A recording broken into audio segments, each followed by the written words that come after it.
বলছিল যে বাবরি মসজিদ হয়তো হবে না, বাবরি মসজিদ কিন্তু আগামী দিনে কাল থেকে দেখছেন দেখুন, এক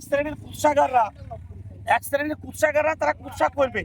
এটা পৃথিবী যেদিন তৈরি হয়েছে সেদিন থেকে কিয়ামত পর্যন্ত থাকবে।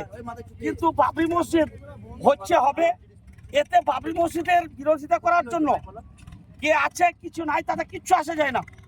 বাবরি মসজিদ 1992 সালে যে এক শ্রেণীর কলঙ্কিত ভারতবর্ষের সংবিধান বিরোধীকারী যারা তারা ভেঙেছিল, তাতে ভারতবর্ষের জনসাধারণ সমর্থন করেনি।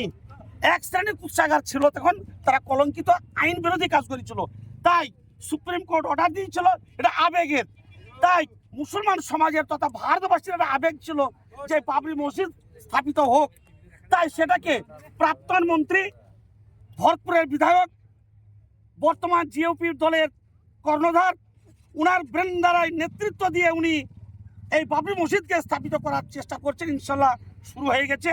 তা দেখছেন আজ হাজারে হাজার মানুষ এবং কয়েকখানা জিসিপি, কয়েক ডজন ট্র্যাক্টর, হাজার হাজার মানুষ তার দেখা শুরু করেছে যে আগামীকাল তার শুরু হবে।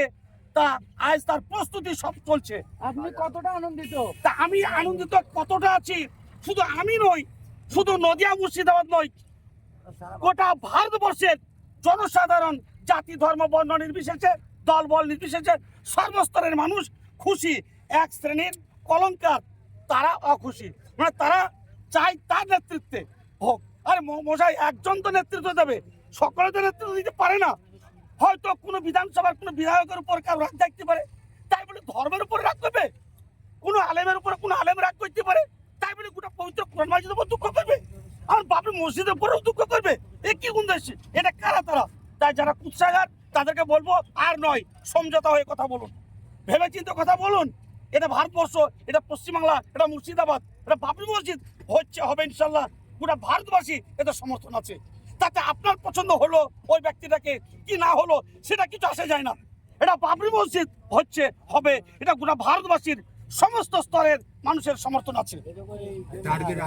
যে এতদিন ধরে যে বাবরি মসজিদের যে ভিত্তিস্থান প্রায় 1.5 মাসের উপরে হয়ে গেল, তো এর মধ্যে বাবরি মসজিদের যে বিরুদ্ধে কথা বলে কিছু আলেম, কিন্তু হঠাৎ করে দেখা যাচ্ছে যে কিছু আলেম বাবরি মসজিদের বিপক্ষে কথা বলছে, কি বলবেন? ওই কিছু আলেম ওনারাও পবিত্র কোরআন মাজিদ পড়েছে, হাদিস পড়েছে, কিন্তু ব্যক্তিগত আক্রোশ তুলতে যাচ্ছে তারা। কোনো আলেমের বিরুদ্ধে কেউ আছে, তাই সেই আলেমের বিরুদ্ধে গিয়ে সে এমন ভাবা বিক্রিয়া করছি যাতে সমাজকে কুলসিত করে, সমাজকে একটা বিভ্রান্তিকর বক্তব্য ছড়াচ্ছে। তাই বলতে চাই, আপনার বিরুদ্ধে কোনো আলেম, আপনি আলেম, কোনো আলেম তার বিরুদ্ধে হতে পারে, কিন্তু সমাজ বিরুদ্ধে হতে পারে না। ভেবে চিন্তে কথা বলার জন্য আবেদন